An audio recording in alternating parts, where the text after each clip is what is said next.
I've been a professional internet marketer for most of my life, and my job is to take a message and get it in front of as many people as possible through the internet, YouTube, Facebook, social media.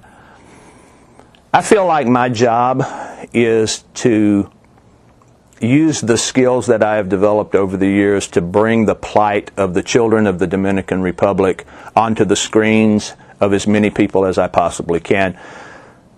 The fact that you're watching this video right now is a good indication that I have done my job at least up to this point. Now what needs to happen is we need to move into the next phase together, and that is the fundraising phase. And our goal for 2017 is to raise enough money through campaigns exactly like the one that you're viewing right now to produce a full 90-minute documentary on the sex trade and human trafficking in the Dominican Republic, especially as it relates to the children of that country. And this is the point where we have to have your help. We have to have people who are interested in being the voice for children who have no voice to step up and say, this is not acceptable. We're going to do whatever we can do to make sure that as many children as possible are able to have as normal a childhood as possible. And in order to do that, we need partners. We need people to help finance this program. And that's the reason that you're watching this video today, because we need your help. We need you to stand with us so that we can all stand against human trafficking.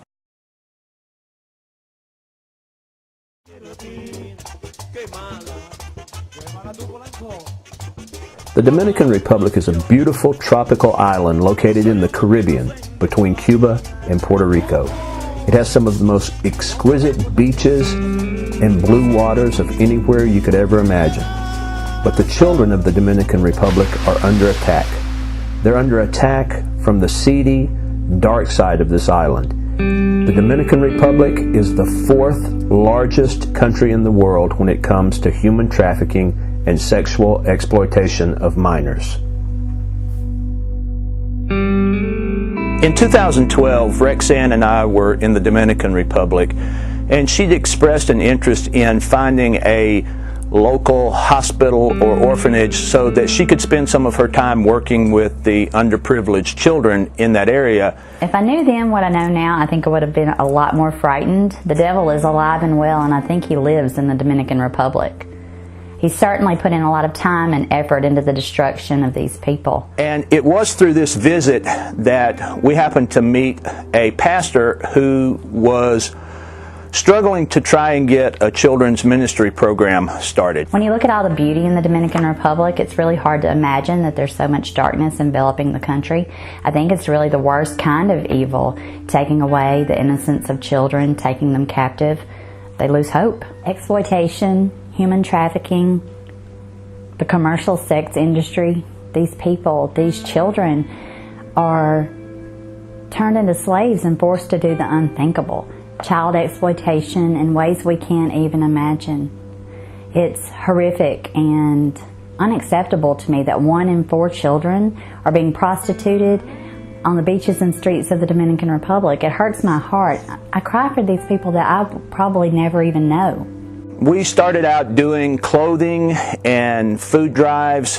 We would move all of the furniture out of our living room, and the church ladies would come over and they'd set up these big giant tables, and they would have clothes all over the place, and they'd be sorting them out into sizes and clothes for boys and clothes for girls.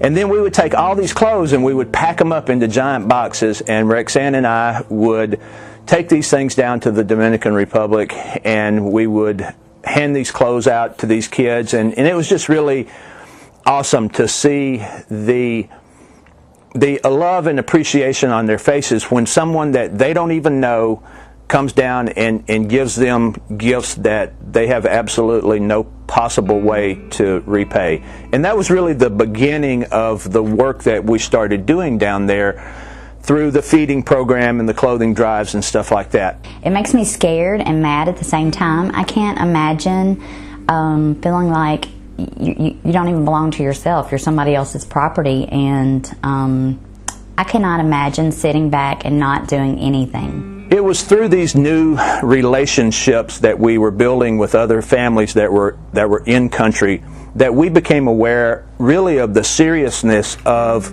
sex trafficking and human exploitation in the Dominican Republic. I mean, through the efforts that Roxanne and I were doing, we had come in contact with grandmothers that were raising 2 and 3 generations of her family because of the cycle of poverty and prostitution.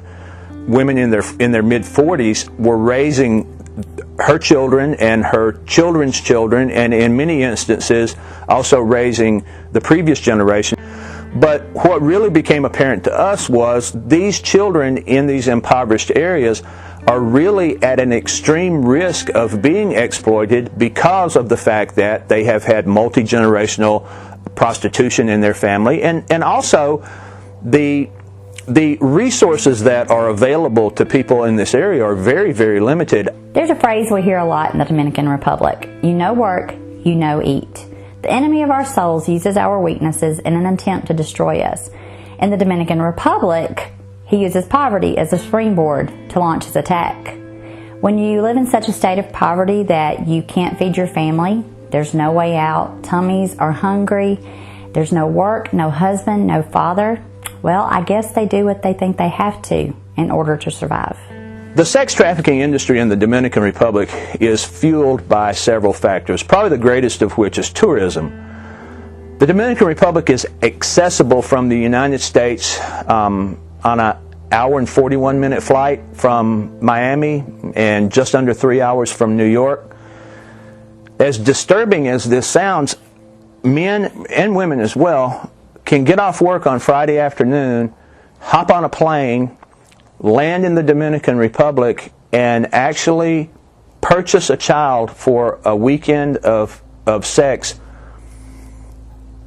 and come back to work on Monday morning and no one would ever know what had happened. And I think that's appalling, and I think that's unacceptable, and I think that we, as decent, forward-thinking human beings, have a moral responsibility to do whatever we can do to make sure that that doesn't happen. How can I sit back and do nothing when I know that there are children living these lives of daily abuse, knowing that right now adults all over the world are booking vacations to have sex with children? I mean, it's a disgusting thought. So how can I sit back and do nothing? So hopefully at this point you've been motivated and honestly even a little bit angry, because that's what we need. We need people who are passionate about taking the steps necessary to ensure as many of these children as possible can have as normal a life as possible.